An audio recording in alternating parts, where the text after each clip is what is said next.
Hey everybody, my name is Brendan Bias and welcome to our very first Photoshop Beginners tutorial.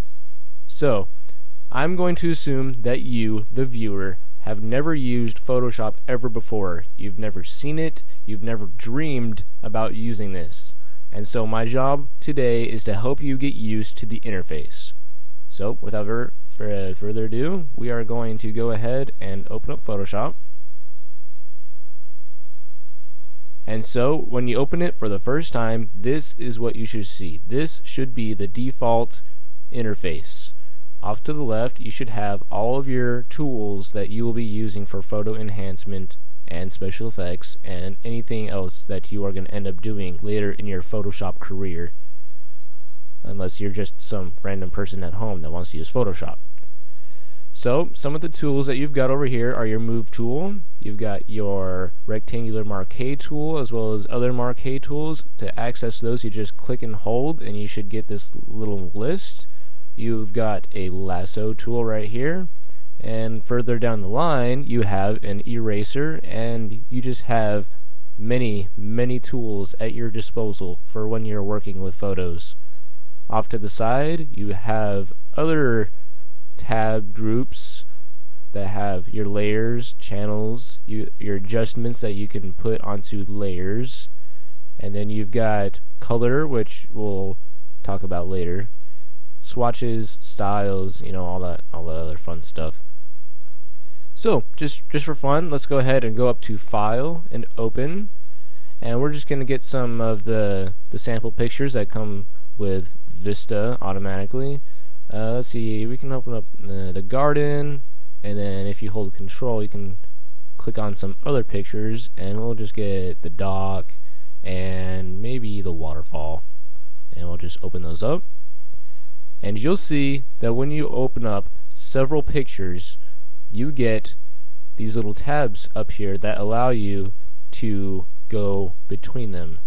And let's say I don't like the order of these pictures that I want to be editing later. I can just kind of click this and drag it over here, and hey, look, now I've got it rearranged. Fantastic. Okay, so something that you will probably be wanting to know is that when you open up your photo, it will appear as one of your layers over here. And so, with this selected, you can actually double click this adjustments button, and you can actually get right into fixing up photos. But that's for another tutorial. Let's open up back our layers. Now, something that you should know right off the bat is that some of these tabs over in this general area you will not use very often when you are using our tutorials.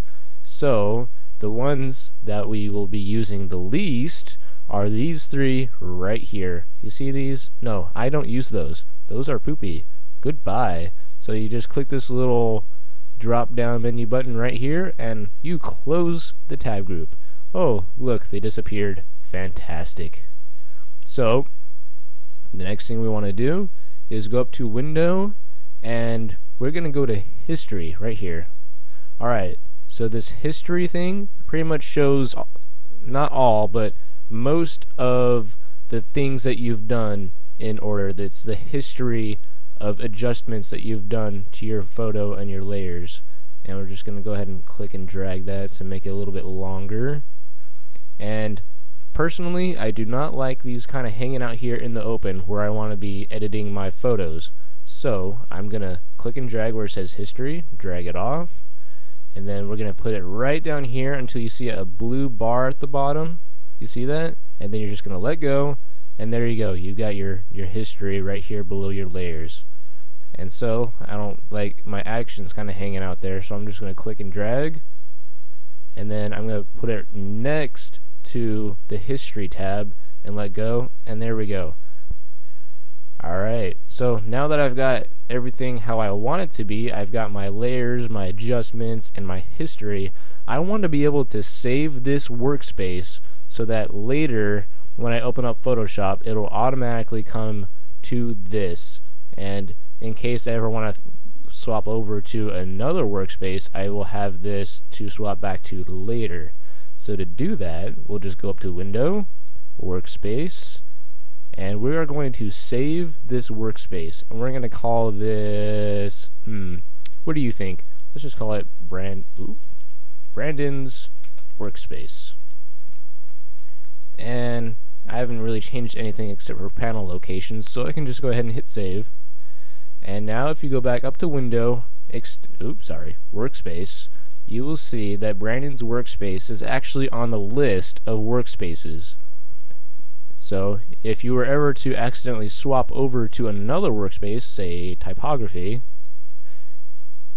and you've got all of this going on here and you don't want that, you can go back to your workspace and say Brandon's Workspace. Hey, here we go. We're good to go.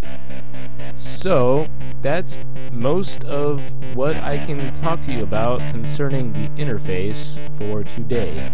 So thank you for watching, and see you next time.